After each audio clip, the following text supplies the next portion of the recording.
사도신경으로 신앙 고백드리겠습니다.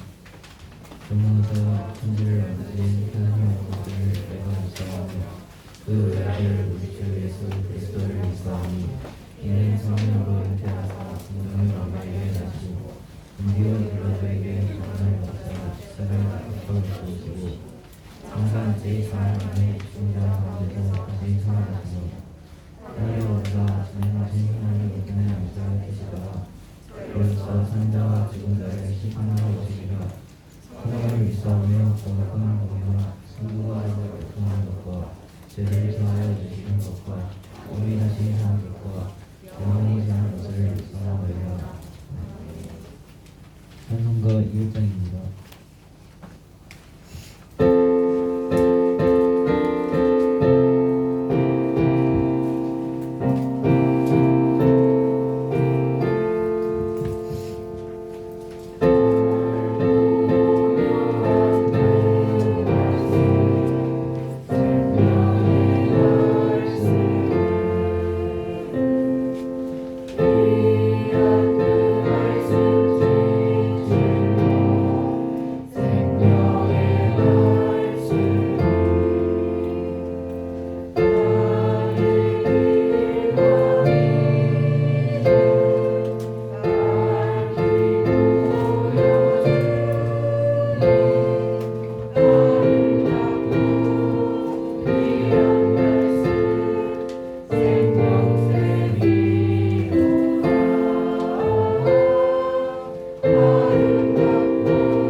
기도드리겠습니다.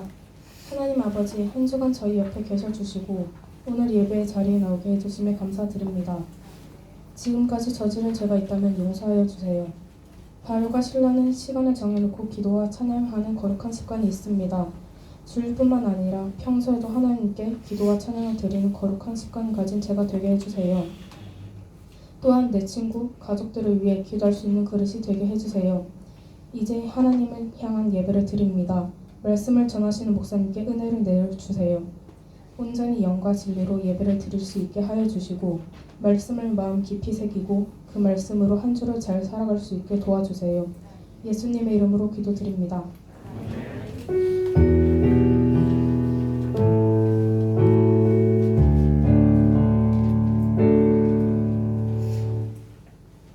우리 다 함께 우리에게 주신 하나님 말씀 보겠습니다. 사도행전 28장 23절에서 31절까지 말씀입니다.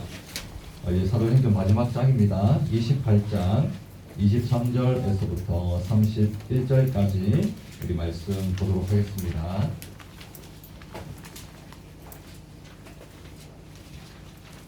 네, 한 절씩 교독할 텐데요.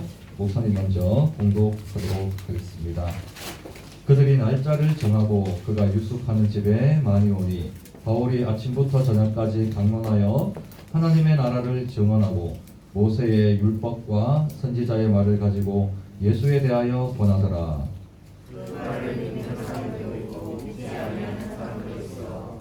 서로 맞지 아니하여 흩어질 때에 바울이 한 말로 이르되 성령이 선지자 이사야를 통하여 너희 조상들에게 말씀하신 것이 옳도다.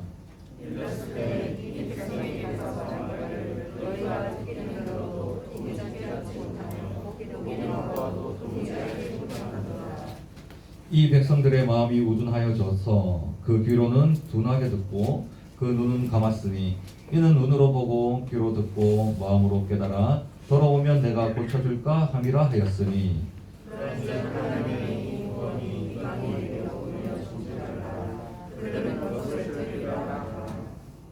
바울이 온 이태를 자기 셋집에 머물면서 자기에게 오는 사람을 다 영접하고 하나님의 나라를 전파하며 주 예수 그리스도에 관한 모든 것을 담대하게 거침없이 가르치라.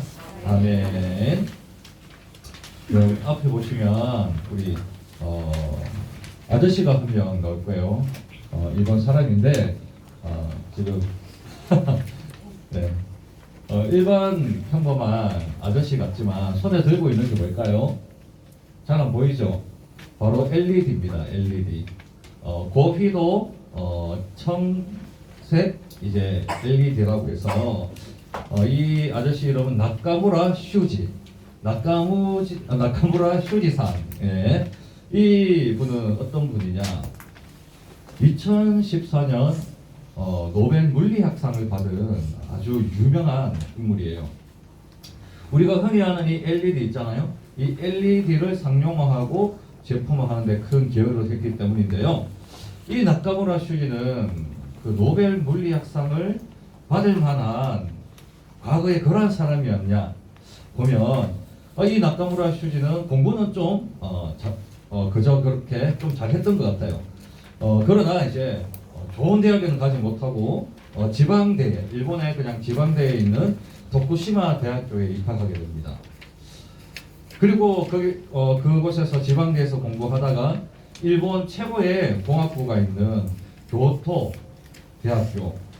대학교에 시험을 쳤으나 불합격합니다. 그리고는 이제 중소기업 그냥 도쿠시마 대학교에 있는 대학원을 다니게 되죠. 그러고 난 뒤에 중소기업에 이제 입사 지원서를 내요. 그리고 그 중소기업에 입사 지원을 하고 이제 입사를 하려고 이제 시험도 치고 면접을 봤는데 어떻게 했을까요? 또 불합격의 영속이에요. 그 후 여러 번 시도 끝에 이제 들어간 이 중소기업에서 이 나카무라 슈지라는 이 사람은 500번에 넘는 그러한 연구를 했어요. 실패하고 또 실패했는데 그것이 500번이나 넘게 그렇게 연구해서 우리가 고휘도 청색 발광 다이오드라고 하는 이 LED를 개발하게 됩니다. 이 LED를 개발할 뿐만 아니라 여러 산업에서 유용하게 사용할 수 있도록 관련 기술들까지 속속들이 그렇게 또 개발하게 되어서 그가 드디어 2014년에 노벨 물리학상을 수상하게 되는 거예요. 이 나카무라 슈지라는 사람이 그 노벨 물리학상을 받을 때 이렇게 소감을 발표했습니다. 도전은 노력하는 사람의 것입니다. 그리고 노력은 다시 행복을 부릅니다. 환경을 탓하고 재능을 탓하고 부족한 시간을 탓하기 전에 먼저 최선의 노력을 다했나 한 번쯤 돌아보세요. 어려움을 극복하고 이뤄낸 달콤한 열매는 도전하는 사람만이 느낄 수 있는 행복입니다라고 그렇게 이야기했다고 해요. 오늘 본문에는 자신의 그 인생 끝까지 예수님의 나라 그리고 그리스도의 복음을 전했던 사람 바로 사도 바울이 나옵니다. 이 사도 바울은 끝까지 하나님 나라의 증인으로 살았는데요. 하나님 나라의 그 증인으로 마지막까지 살 수 있었던 그 이유를 오늘 말씀을 통해 봅시다.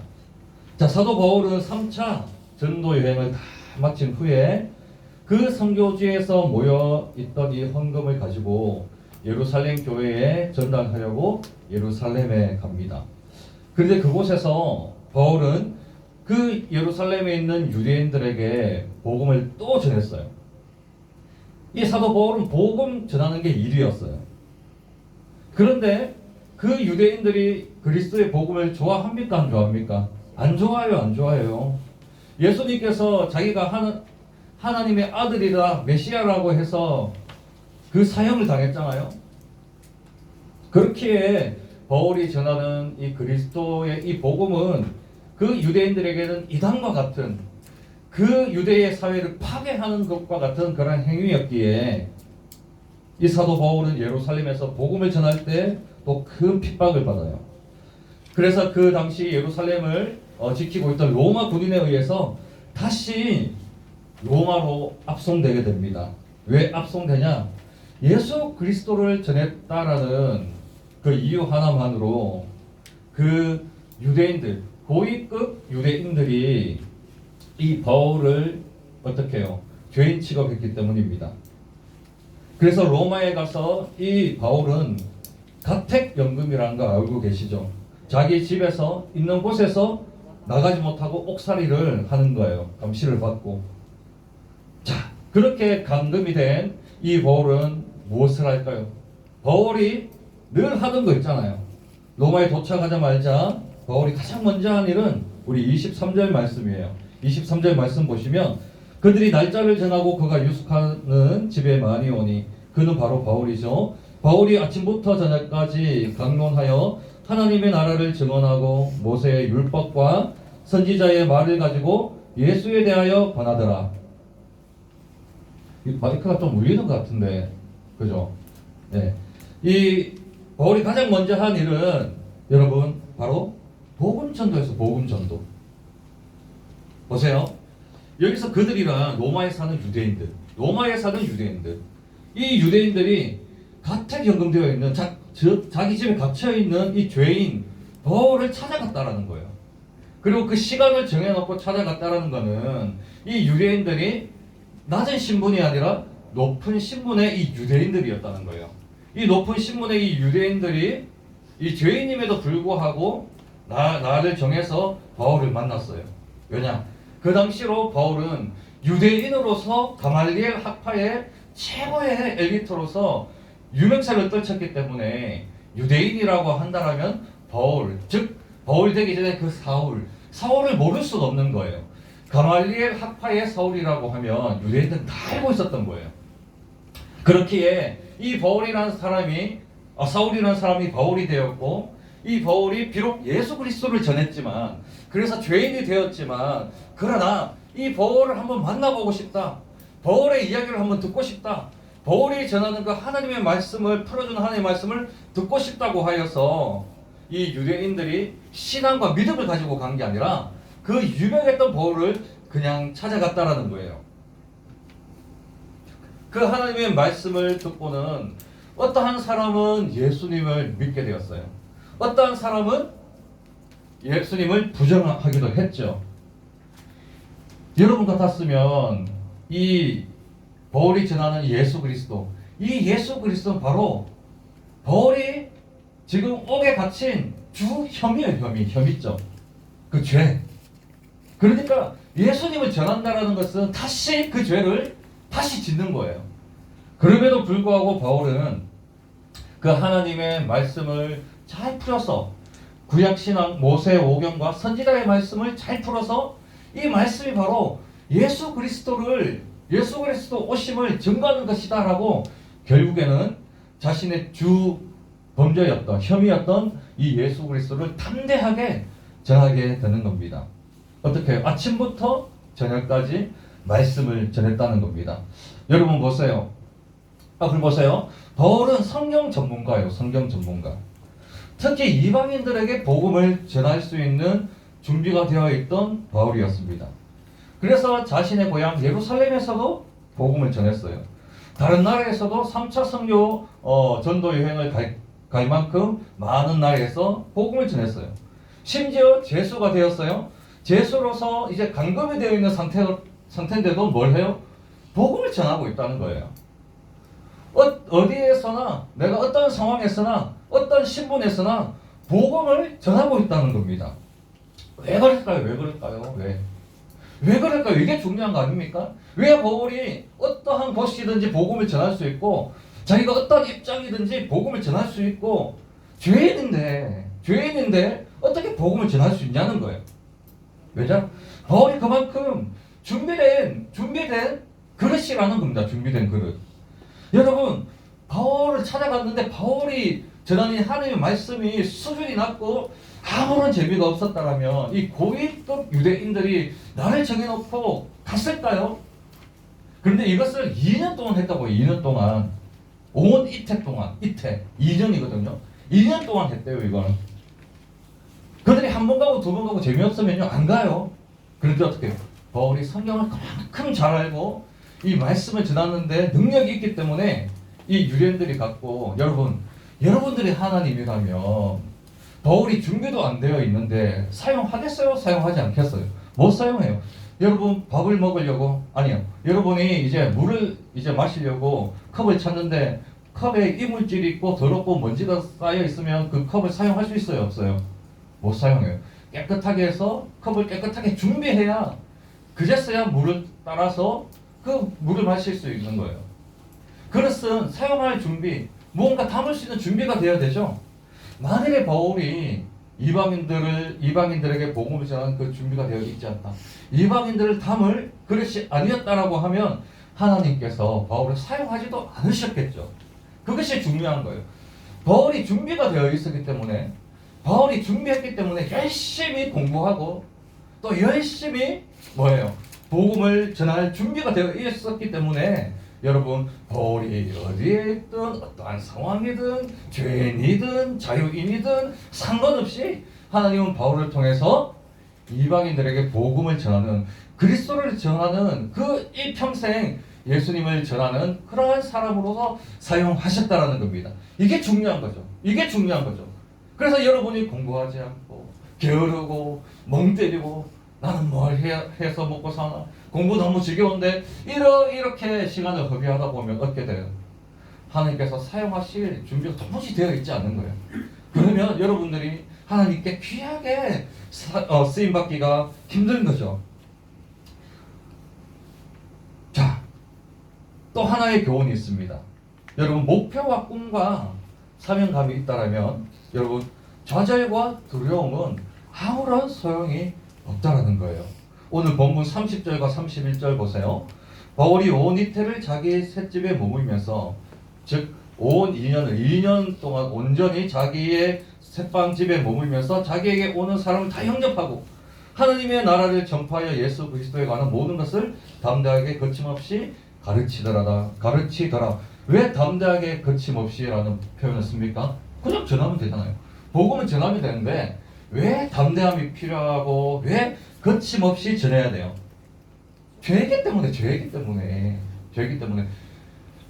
바울은 지금 죄수예요. 죄수예요. 왜? 예수님을 전했으니까. 예수님을 전하고 유대 사회를 혼란케 했다라는 그 이유 하나만으로 그 대적자, 예수를 반대하는 그 대적자들로 통해서 억울하게 옥살이를 지금 하고 있고 재판을 기다리고 있고, 바울은 재판으로서 결국 참수형, 사형을 당해요. 그런데 그렇기 때문에 여러분, 담대하게 전하는 거예요. 바울은 알고 있어요. 이것이 곧 사형이다. 나는 곧 죽는다. 내가 예수님을 전하면 죽는다. 같은 혐의를 계속 반복하고 있기 때문에, 죄를 짓고 있기 때문에 나는 죽는다라는 걸 알고 있어요. 다시 바울을 죽었고요. 순교했고요. 그렇기에 재판을 기다리는 중이지만 예수님을 전한다는 이유로 이단 취급을 받고 있던 이 바울은 담대함과 끝이 없는 그 마음이 필요했어요. 그런데 그것은 무엇이냐? 자기가 혐의가 복음 전도인데 어떤 두려움도 없이 2년 동안 담대하게 복음을 어떻게 전했을까요? 어떻게 전했을까요? 바울이 태어날 때부터 거침이 없고 담대한 사람이었을까요? 아니에요. 아무리 담대한 사람이라도 자기가 죽는데, 사형을 당하는데 죽자고 하는 일을 어떻게 하겠습니까? 안 되죠. 선천적으로 태어날 수도 없는 거고 후천적으로도 그건 힘든 일이에요. 그래서 이 바울은 태어날 때부터 역경과 고난이 두렵지 않았던 사람이 아니라 뭐예요? 따라합시다. 하나님이 주신 확실한 믿음과 사명감이 있었기 때문에 역경과 고난이 두렵지 않았다. 이거예요, 여러분. 역경과 고난을 두려워하지 않는 존재가 아니라 하나님이 주신 그 사명, 목적, 그리고 내가 하는 일에 자신, 기쁨, 비전, 행복이 있기 때문에 어떤 역경과 고난도 두렵지 않고 담대하게 거침없이 했던 거예요, 여러분.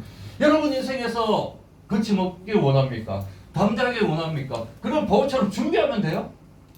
공부하고 준비하고 하나님께 기도하면 돼요? 쉬운 거예요, 쉬운 거. 성공한 인생의 요소는 돈이나 학벌이 아니라는 겁니다. 자신의 환경이 아니에요. 돈이 없으면 무너져요? 학벌이 안 되면 좌절해요? 자신의 주변 환경이 안 좋으면 엄마가 돈 있다가 부모님이 돈을 싹 그냥 주식에 탕진을 부리고 얘야 이제 우리 집 팔아야 된다 이러면 끝나요? 돈이나 학벌이나 그리고 뭐예요? 환경은 하나님이 가져가시면 끝나는 거예요. 그런데 하나님의 비전, 이 사명은 절대 하나님이 가져가지 않아요. 절대 가져가지 않아요. 더 주시지. 그러니 인생의 가장 성공을 원한다면 여러분이 뭐예요? 돈이나 학벌이나 환경을 탓하는 것이 아니라 그것을 위해 달려가는 것이 아니라 뭐예요? 비로소 자기에게 주신 하나님의 사명을 발견하는 것. 그리고 이 사명을 이루기 위해 포기하고 준비하고 도전하는 것. 이것이 바로 인생 성공의 키워드. 낙가무라 휴지와 같은 그러한 노력, 그러한 준비와 도전, 이런 것이 필요하다는 겁니다. 그래서 이 자리에 있는 모든 형제 자매들이 바울처럼 사명이 이끌어가는 인생 되길 축복합니다. 바울이야말로 그 신앙이 이끄는, 사명이 이끄는 삶의 표본입니다. 그래서 하나님이 주신 사명을 이 중등부 때 꼭 발견해서 끝까지 사명을 이룰 수 있는, 하나님이 주신 사명을 이룰 수 있는 그런 우리 형제 자매들 되시기를 간절히 소망합니다. 하나님 감사합니다. 오늘 이렇게 바울이 끝까지 주님의 복음을 담대하게 거침없이 전하게 한 것, 바울이 준비되었기 때문에, 바울이 자신의 사명을 발견했기 때문에 하나님 아버지, 바울은 청년 때에 비록 늦은 그러한 때에 하나님이 주신 사명을 발견하고 또 하나님 앞에 자신의 삶을 들여 하나님의 뜻을 이루었습니다. 중등부 시절에 이 자리에 있는 모든 형제자매들이 하나님이 주신 사명을 꼭 발견할 수 있도록 주님 축복해 주시옵소서. 그리고 그 사명을 위해서 달려갈 수 있는 믿음과 힘과 또 그리고 도전할 수 있는 그 담대함을 허락하여 주셔서 그 사명을 따라 하나님과 이웃에게 그리고 이 사회에 공헌하고 하나님께 영광 돌릴 수 있는 귀한 인재들, 또 귀한 전도자들 다 될 수 있도록 주님 축복해 주옵소서. 감사한 금 드립니다. 미지오 반장되게 해주셔서 감사해요. 김태민 학생 하나님 지혜를 주시길 기도합니다. 오은백 학생 부반장 되게 해주셔서 감사하고 앞으로 학교 생활 잘하게 해주세요. 그리고 우리 많은 친구들이 주일 헌금 드렸습니다.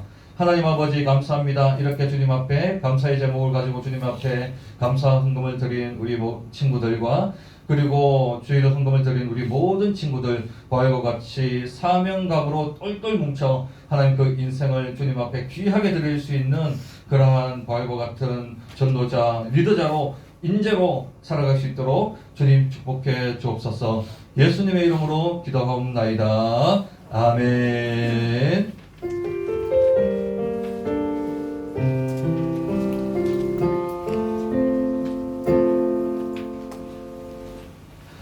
네, 오늘 감사하게 또 새 친구가 있습니다.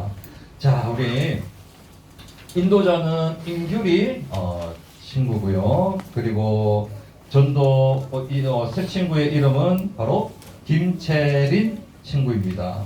자, 연락처는 010-7931에 더 이상 말하지 않고요.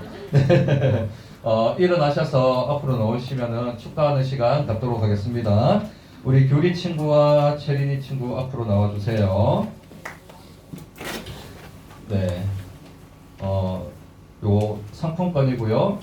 자, 이렇게. 규리 친구는 인동중학교에 다니고 있고, 채린이는 인동중학교 다니고 있고, 규리랑 한 반 아니고, 그러면 다른 반? 학원 친구. 우리 베스트의 학원 친구도 있긴 한데, 네, 우리 학원 친구를 이렇게 귀하게 또 인도한 우리 규리 친구와 또 그 초청에 또 순종함으로 또 기쁨으로 또 반응한 우리 채린 친구를 위해서 우리 다 함께 큰 박수로 환영했으면 좋겠습니다. 네, 감사합니다. 자, 기도 한번 할게요. 하나님 감사합니다. 우리 규리 친구가 전도한 우리 채린 친구, 우리 하나님 예수님을 또 향하여서 발걸음을 뗐는데 하나님 만나 주시고 그 인생이 또 하나님 옆에 또 귀하게 드려질 수 있는 그런 하나님의 자녀로서 잘 살아갈 수 있도록 주님 도와주시고 또 교회 선생님과 같이 예수님이 얼마나 자신을 사랑하시는지 하나하나 알아갈 수 있는 그 기쁨도 함께 누릴 수 있도록 주여 축복하여 주옵소서. 예수님의 이름으로 기도하옵나이다. 아멘. 다시 한 번 더 환영의 박수 주세요. 네, 우리 총무 나와서 광고하도록 하겠습니다.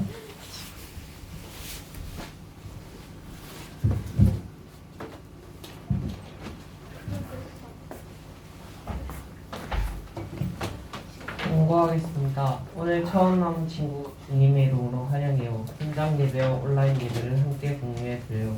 다음 주 대표 기도는 박민주 형제입니다. 하나 바이블 더 프로님의 말씀 좀 알려주세요. 12시 40분에 제자 양육이 없습니다. 11시 대예배에서 봐요. 주기도문 하고 마치겠습니다. 하늘에 계신 우리 아버지, 이름이 기억되는 하시며 나라의 계시며 뜻하는 그리고 같이 땅에서 이루어지시고 오늘 우리에게 일어나는 수를 주시고 우리가 우리에게 주된 자를 사하여 준 것 같이 우리 죄를 사하여 주시고 우리를 시험에 들게 하지 마시고